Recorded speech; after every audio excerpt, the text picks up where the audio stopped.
Chapter 6. Lesson 6. Work to learn, don't work for money. Job security meant everything to my educated dad.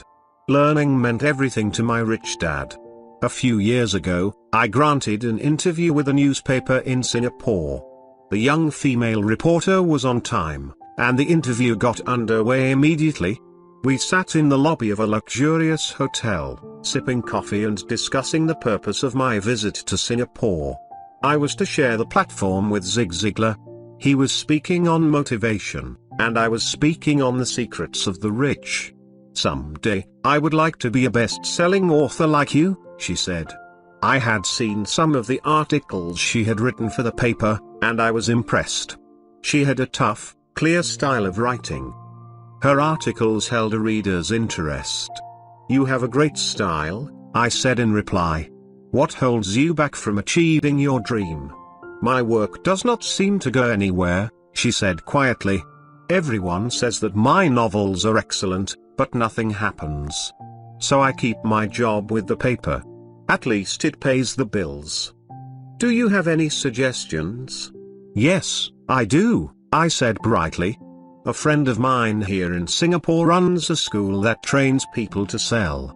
He runs sales training courses for many of the top corporations here in Singapore, and I think attending one of his courses would greatly enhance your career." She stiffened. "Are you saying I should go to school to learn to sell?" I nodded. "You aren't serious, are you?" Again, I nodded. "What is wrong with that?" I was now backpedaling. She was offended by something, and now I was wishing I had not said anything. In my attempt to be helpful, I found myself defending my suggestion. "I have a master's degree in English literature. Why would I go to school to learn to be a salesperson? I am a professional. I went to school to be trained in a profession so I would not have to be a salesperson. I hate salespeople. All they want is money. So tell me why I should study sales." She was packing her briefcase. The interview was over. On the coffee table sat a copy of an earlier best-selling book I wrote. I picked it up as well as the notes she had jotted down on her legal pad. "Do you see this?" I said, pointing to her notes. She looked down at her notes. "What?" she said, confused. Again, I pointed deliberately to her notes. On her pad she had written, "Robert Kiyosaki, best-selling author." "It says best-selling author, not best-writing author," I said quietly. Her eyes widened. "I am a terrible writer," I said. "You are a great writer. I went to sales school. You have a master's degree. Put them together and you get a best-selling author and a best-writing author." Anger flared from her eyes. "I'll never stoop so low as to learn how to sell. People like you have no business writing. I am a professionally trained writer and you are a salesman. It is not fair," she fumed. She put the rest of her notes away and hurried out through the large glass doors into the humid Singapore morning. At least she gave me a fair and favorable write-up the next morning. The world is filled with smart, talented, educated, and gifted people. We meet them every day. They are all around us. A few days ago, my car was not running well. I pulled into a garage, and the young mechanic had it fixed in just a few minutes. He knew what was wrong by simply listening to the engine. I was amazed. I am constantly shocked at how little talented people learn. I have met brilliant, highly educated people who earn less than $20,000 a year. A business consultant who specializes in the medical trade was telling me how many doctors, dentists, and chiropractors struggle financially. All this time, I thought that when they graduated, the dollars would pour in. It was this business consultant who gave me the phrase, "They are one skill away from great wealth." What this phrase means is that most people need only to learn and master one more skill and their income would jump exponentially.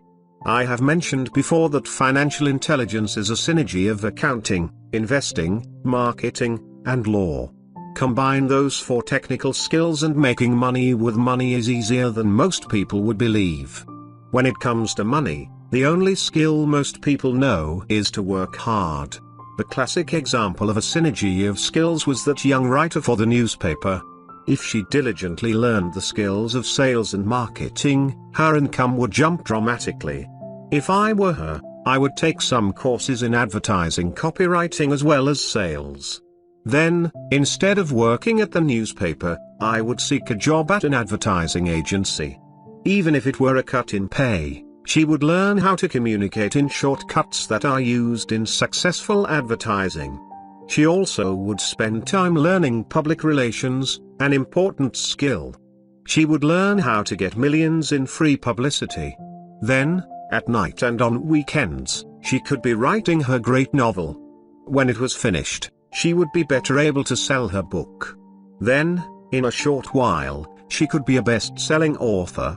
When I came out with my first book, If You Want to Be Rich and Happy, Don't Go to School, a publisher suggested I change the title to The Economics of Education.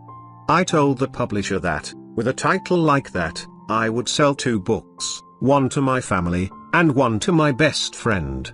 The problem is that they would expect it for free. The obnoxious title, If You Want to Be Rich and Happy, Don't Go to School, was chosen because we knew it would get tons of publicity. I am pro-education and believe in education reform. If I were not pro-education, why would I continue to press for changing our antiquated educational system? So I chose a title that would get me on more TV and radio shows, simply because I was willing to be controversial. Many people thought I was a fruitcake, but the book sold and sold. When I graduated from the U.S. Merchant Marine Academy in 1969, my educated dad was happy. Standard Oil of California had hired me for its oil tank as a third mate. The pay was low compared with my classmates, but it was okay for a first real job after college. My starting pay was about $42,000 a year, including overtime, and I only had to work for 7 months. I had 5 months of vacation.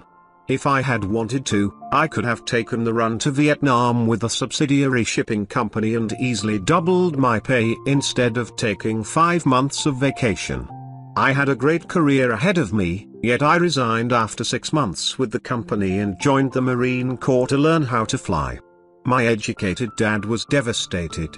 Rich Dad congratulated me. In school and in the workplace, the popular opinion is the idea of specialization. That is, in order to make more money or get promoted, you need to specialize. That is why medical doctors immediately begin to seek a specialty such as orthopedics or pediatrics. The same is true for accountants, architects, lawyers, pilots, and others. My educated dad believed in the same dogma. That is why he was thrilled when he eventually achieved his doctorate. He often admitted that schools reward people who study more and more about less and less. Rich Dad encouraged me to do exactly the opposite. You want to know a little about a lot was his suggestion. That is why for years I worked in different areas of his companies. For a while, I worked in his accounting department. Although I would probably never have been an accountant, he wanted me to learn via osmosis. Rich Dad knew I would pick up jargon and a sense of what is important and what is not. I also worked as a busboy and construction worker as well as in sales, reservations, and marketing. He was grooming Mike and me. That is why he insisted we sit in on the meetings with his bankers, lawyers, accountants, and brokers. He wanted us to know a little about every aspect of his empire. When I quit my high-paying job with Standard Oil, my educated dad had a heart-to-heart talk with me. He was bewildered. He could not understand my decision to resign from a career that offered high pay, great benefits, lots of time off, and opportunity for promotion. When he asked me one evening, "Why did you quit?" I could not explain it to him, though I tried hard to. My logic did not fit his logic. The big problem was that my logic was my rich dad's logic. Job security meant everything to my educated dad. Learning meant everything to my rich dad. Educated dad thought I went to school to learn to be a ship's officer. Rich dad knew that I went to school to study international trade. So as a student, I made cargo runs, navigating large freighters, oil tankers, and passenger ships to the Far East and the South Pacific. Rich Dad emphasized that I should stay in the Pacific instead of taking ships to Europe because he knew that the emerging nations were in Asia, not Europe.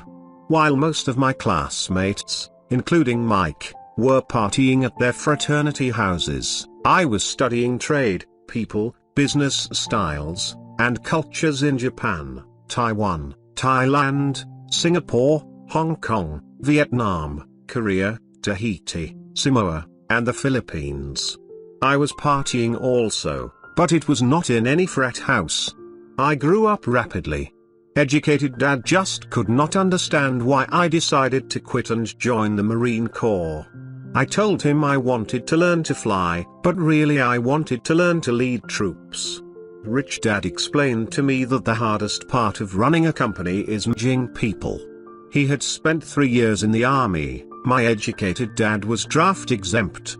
Rich Dad valued learning to lead men into dangerous situations. Leadership is what you need to learn next, he said.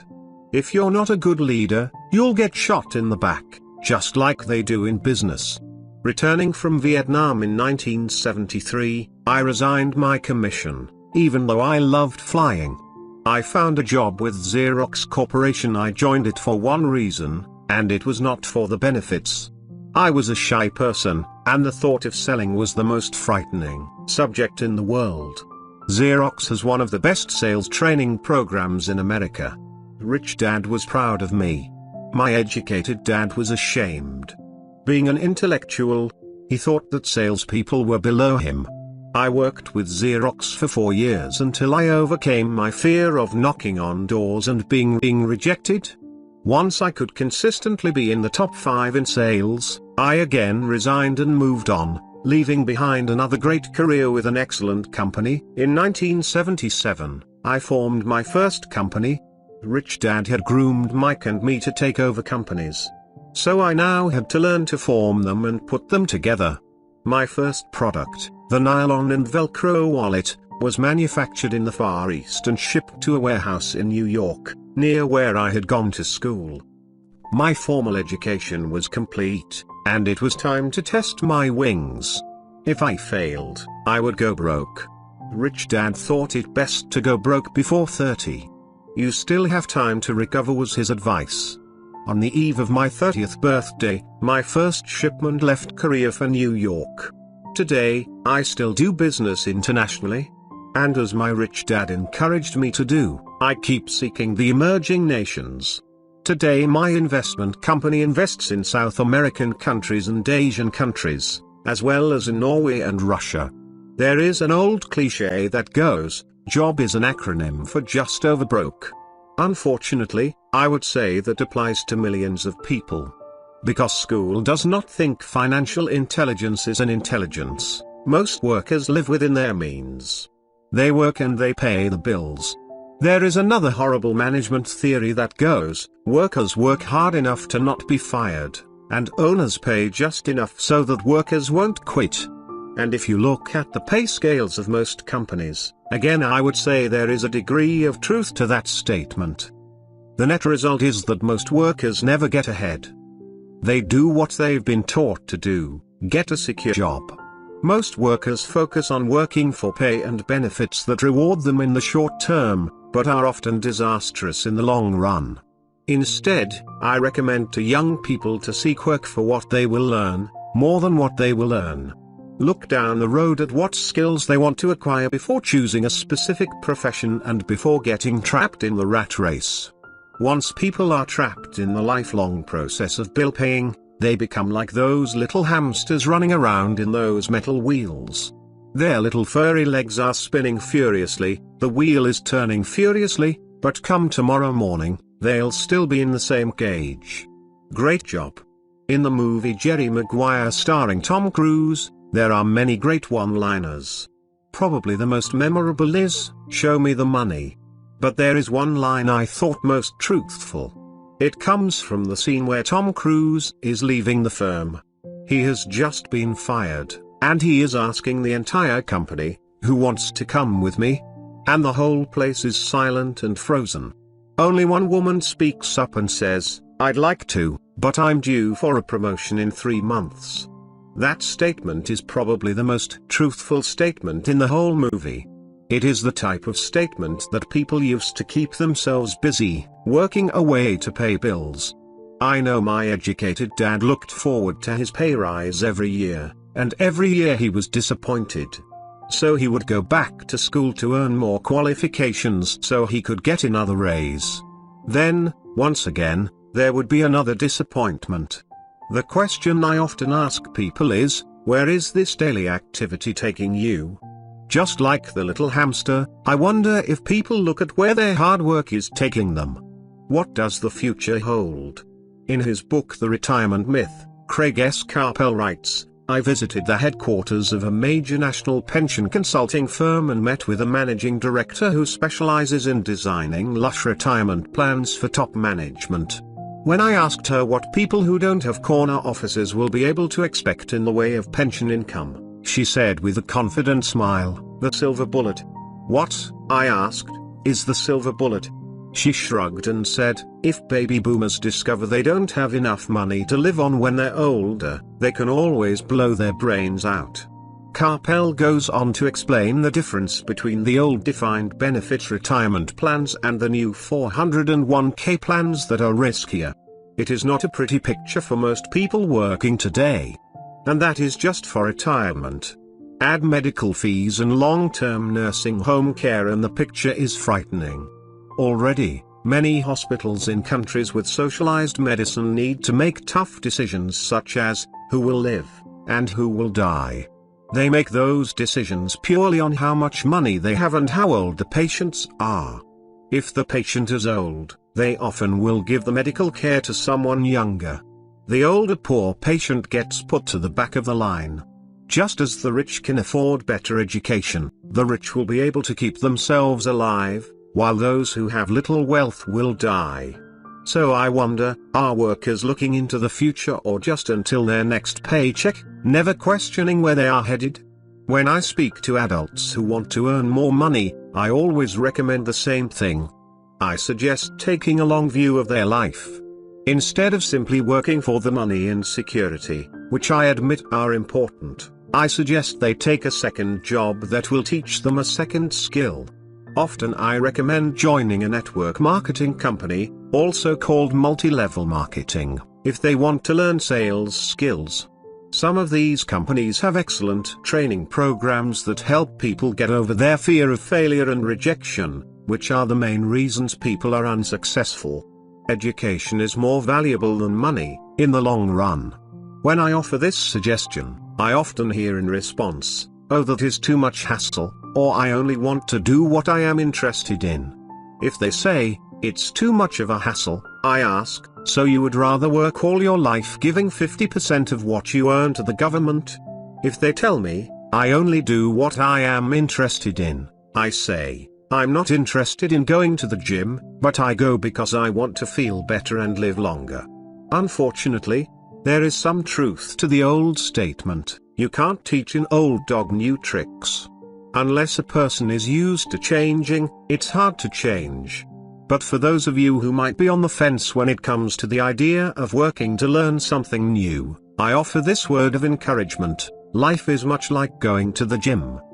The most painful part is deciding to go. Once you get past that, it's easy. There have been many days I have dreaded going to the gym, but once I am there and in motion, it is a pleasure. After the workout is over, I am always glad I talked myself into going. If you are unwilling to work to learn something new and instead insist on becoming highly specialized within your field, make sure the company you work for is unionized. Labor unions are designed to protect specialists. My educated dad, after falling from grace with the governor, became the head of the teachers' union in Hawaii. He told me that it was the hardest job he ever held. My rich dad, on the other hand, spent his life doing his best to keep his companies from becoming unionized. He was successful. Although the unions came close, Rich Dad was always able to fight them off. Personally, I take no sides because I can see the need for and the benefits of both sides. If you do as school recommends, become highly specialized. then seek union protection. For example, had I continued with my flying career, I would have sought a company that a strong pilots union. Why? Because my life would be dedicated to learning a skill that was valuable in only one industry. If I were pushed out of that industry, my life's skills would not be as valuable to another industry. A displaced senior pilot, with 100,000 hours of heavy airline transport time, earning $150,000 a year, would have a hard time finding an equivalent high-paying job teaching in school. Skills do not necessarily transfer from industry to industry. Skills the pilots are paid for in the airline industry are not as important in, say, the school system. The same is true even for doctors today. With all the changes in medicine, many medical specialists are needing to conform to medical organizations such as HMOs. School teachers definitely need to be union members. Today in America, the teachers' union is the largest and the richest labor union of all. The NEA, the National Education Association, has tremendous political clout. Teachers need the protection of their union because their skills are also of limited value to an industry outside of education. So the rule of thumb is, highly specialized, then unionize. It's the smart thing to do.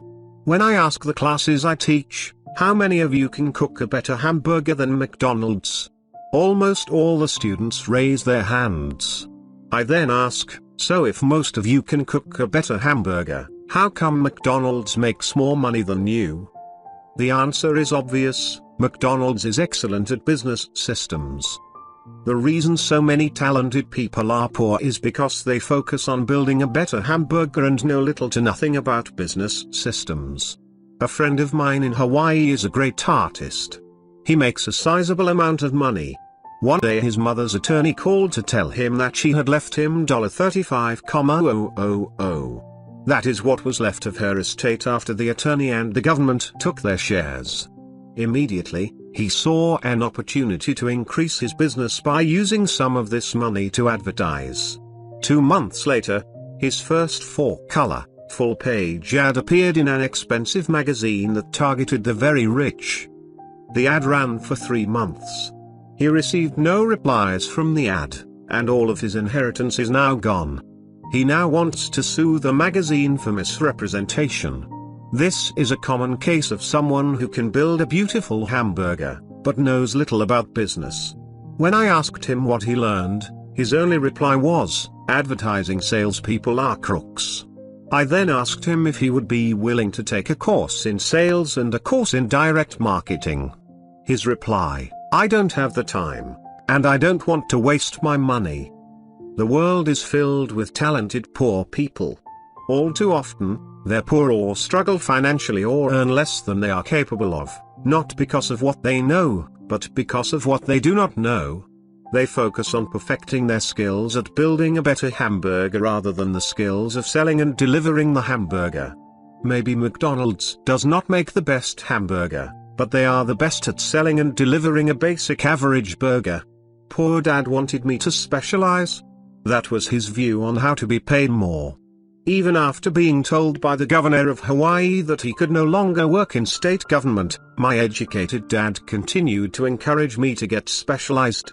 Educated Dad then took up the cause of the teachers' union, campaigning for further protection and benefits for these highly skilled and educated professionals. We argued often, but I know he never agreed that over-specialization is what caused the need for union protection. He never understood that the more specialized you become, the more you are trapped and dependent on that specialty. Rich Dad advised that Mike and I groom ourselves. Many corporations do the same thing. They find a young bright student just out of business school and begin grooming that person to someday take over the company. So these bright young employees do not specialize in one department. They are moved from department to learn all the aspects of business systems. The rich often groom their children or the children of others. By doing so, their children gain an overall knowledge of the operations of the business and how the various departments interrelate. For the World War II generation, it was considered bad to skip from company to company. Today, it is considered smart. Since people will skip from company to company rather than seek greater specialization in skills, why not seek to learn more than to earn? In the short term, it may earn you less, but it will pay dividends in the long term. The main management skills needed for success are: 1. Management of cash flow. 2. Management of systems. 3. Management of people. The most important specialized skills are sales and marketing. The ability to sell, to communicate to another human being, be it a customer, employee, boss, spouse, or child, is the base skill of personal success. Communication skills such as writing, speaking, and negotiating are crucial to a life of success. These are skills I work on constantly, attending courses or buying educational resources to expand my knowledge. As I have mentioned, my educated dad worked harder and harder the more competent he became. He also became more trapped the more specialized he got. Although his salary went up, his choices diminished. Soon after he was locked out of government work, he found out how vulnerable he really was professionally. It is like professional athletes who suddenly are injured or are too old to play. Their once high-paying position is gone, and they have limited skills to fall back on. I think that is why my educated dad sided so much with the unions after that. He realized how much a union would have benefited him. Rich Dad encouraged Mike and me to know a little about a lot. He encouraged us to work with people smarter than we were and to bring smart people together to work as a team. Today it would be called a synergy of professional specialities. Today, I meet ex-school teachers earning hundreds of thousands of dollars a year. They earn that much because they have specialized skills in their field as well as other skills. They can teach, as well as sell and market. I know of no other skills to be more important than selling and marketing. The skills of selling and marketing are difficult for most people, primarily due to their fear of rejection. The better you are at communicating, negotiating, and handling your fear of rejection, the easier life is. Just as I advised that newspaper writer who wanted to become a best-selling author, I advise anyone else today. Being technically specialized has its strengths as well as its weaknesses. I have friends who are geniuses, but they cannot communicate effectively with other human beings and, as a result, their earnings are pitiful. I advise them to just spend a year learning to sell. Even if they earn nothing, their communication skills will improve. And that is priceless. In addition to being good learners, sellers, and marketers, we need to be good teachers as well as good students.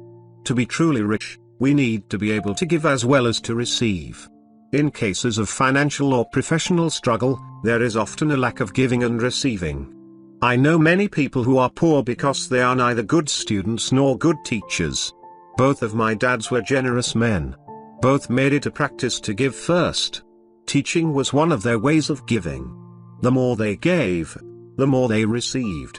One glaring difference was in the giving of money. My rich dad gave lots of money away. He gave to his church, to charities, and to his foundation. He knew that to receive money, you had to give money. Giving money is the secret to most great wealthy families. That is why there are organizations like the Rockefeller Foundation and the Ford Foundation. These are organizations designed to take their wealth and increase it, as well as give it away in perpetuity. My educated dad always said, "When I have some extra money, I'll give it." The problem was that there was never any extra. So he worked harder to draw more money in, rather than focus on the most important law of money: give, and you shall receive. Instead, he believed in, receive, and then you give. In conclusion, I became both dads. One part of me is a hardcore capitalist who loves the game of money making money. The other part is a socially responsible teacher who is deeply concerned with this ever-widening gap between the haves and have-nots. I personally hold the archaic educational system primarily responsible for this growing gap.